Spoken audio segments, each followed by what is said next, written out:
Welcome back to RTOD. Today we are looking at a really interesting Game Boy accessory.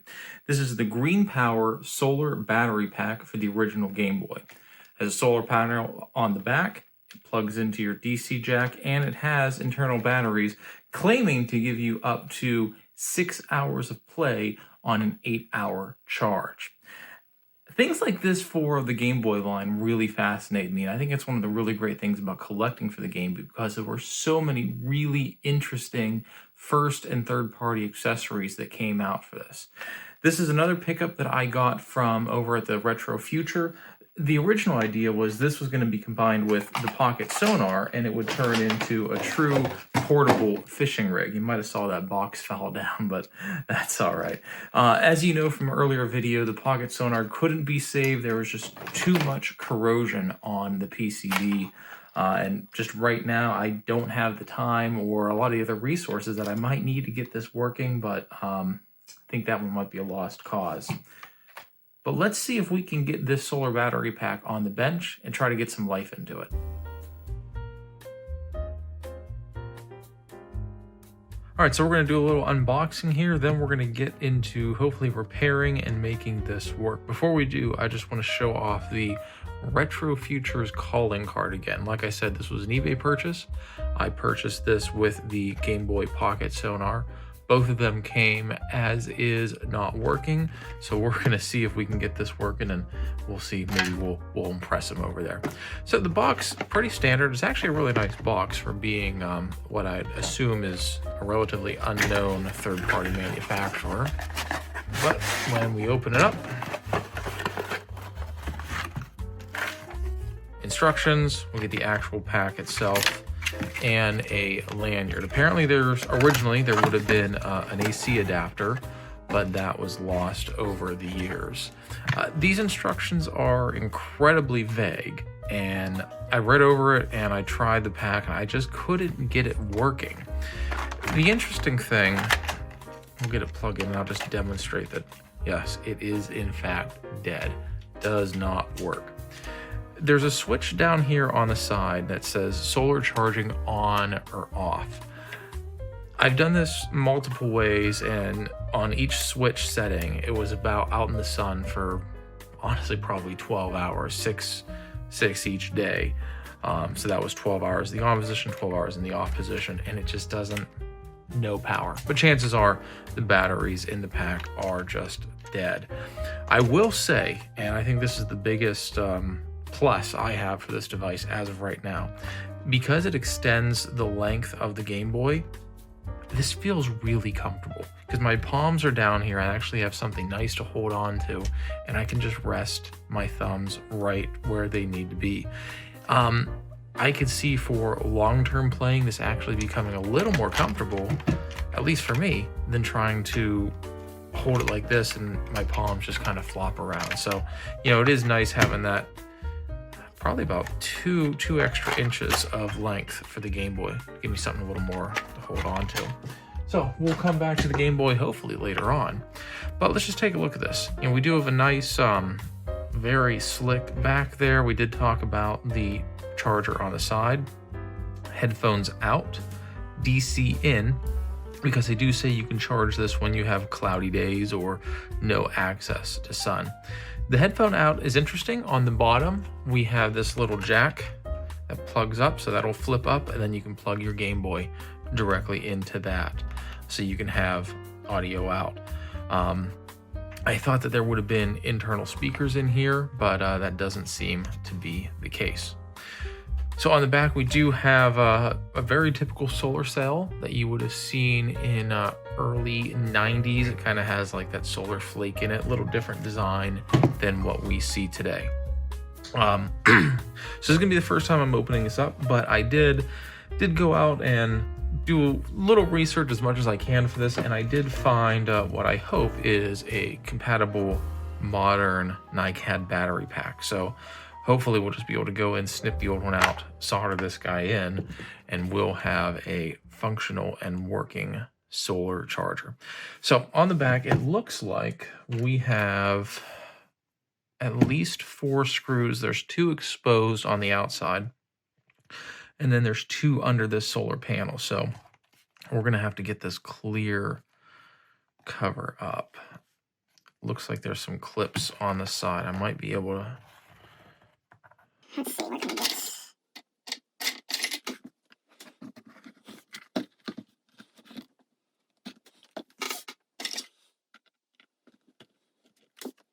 All right, so we finally did get this off. I actually had to get some guitar picks and wrestle in there. One thing I might try to do, we do have some scratches on the top of this. I do have some automotive headlight scratch remover I might try to run on here just to make that a little more visually appealing. It's not going to affect the solar cell itself. So let's carefully, very carefully take a look in here. Oh, so this just sits on top. There's actually no adhesive or anything, and we just have the wires coming through.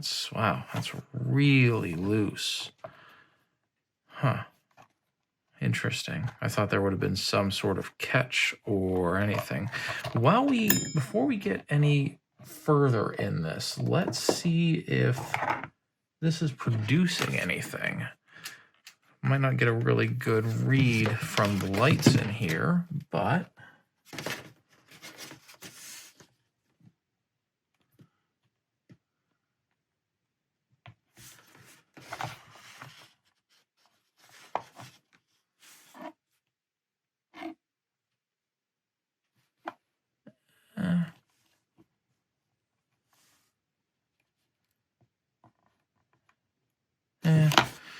might get something reading on that. We'll check it out a little better when we get more of this removed. All right, so let's get inside here and see what this is about.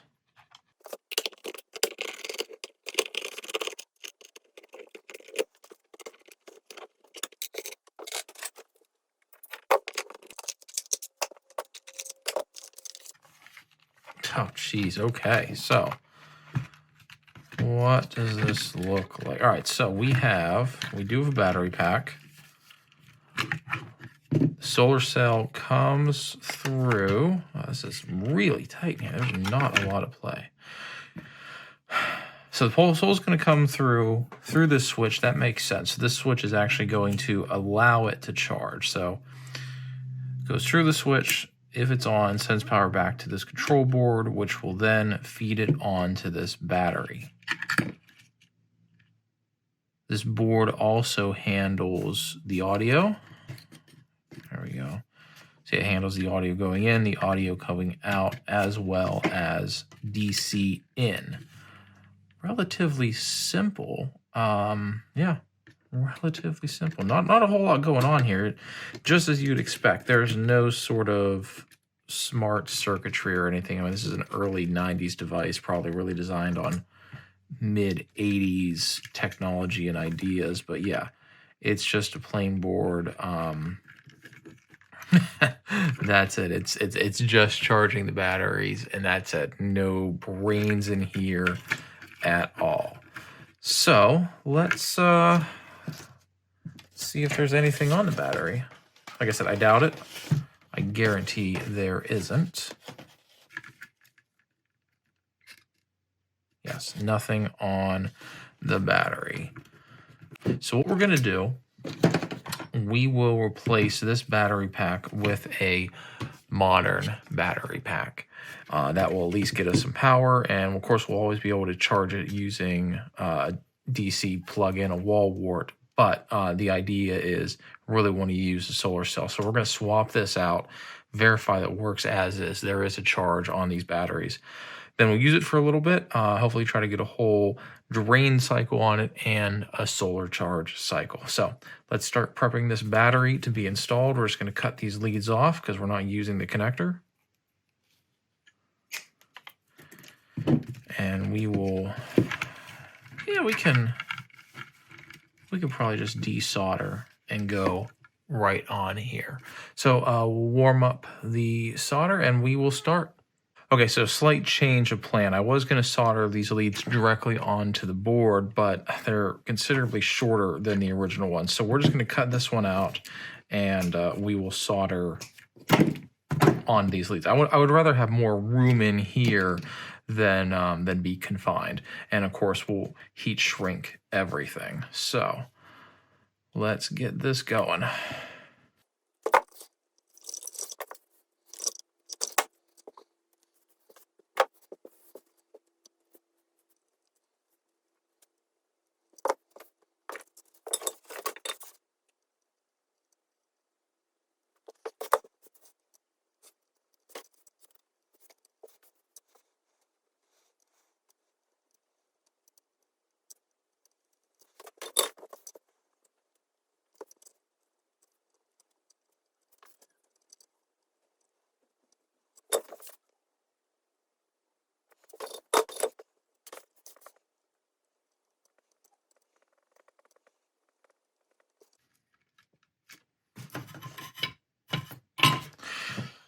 All right, so before we get too much further, we do have the new battery pack in. Solar charge is off, so that just disconnects the solar cells from the circuit.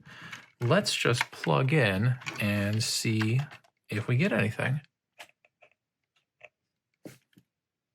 There we go.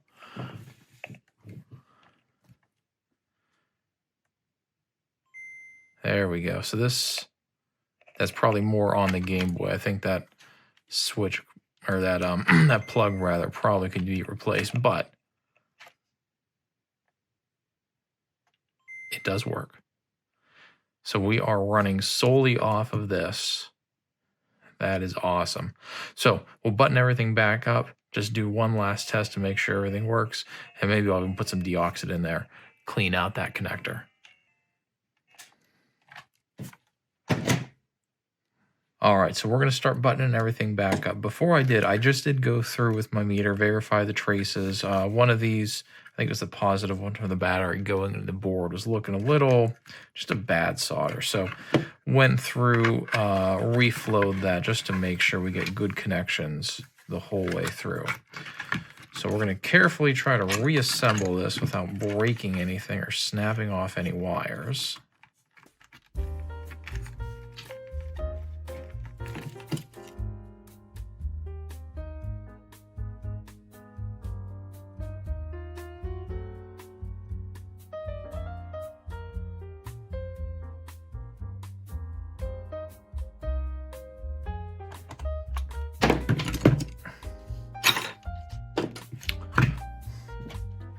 All right, let's do it. And what we'll even do, we'll take batteries out so we know it's really working.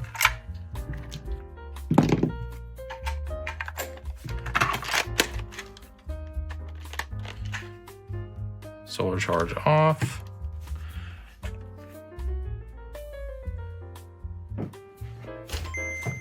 All right, there we go. So as of right now, we're running solely off the battery pack in here. Obviously, that was charged. So we're going to use this over the next couple days until these batteries die. Then we're going to charge it up, and we'll report back on how effective our solar battery pack is for the Game Boy. All right, so we've been using this for about 3 days, and we're getting numbers really close to the box. It charges up in about 6 hours, 6, maybe 8 hours. I just leave it on my dashboard of my car at work, but I am getting about 7.5, 8 hours of gameplay out of it. That's not too bad. Now, a lot of that's due to the new battery in here. It has much better capacity than the 30-year-old battery that came with it, but all things considered, it works.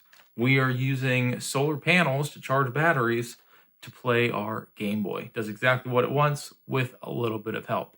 Now, mind you, that's when I remember to turn on the solar charging switch. Otherwise, panels are just disconnected. This is a really fun project. I'm thinking I might want to do this again, but upgrade it. Put a modern solar panel in it, modern batteries. What do you think? Leave a comment below.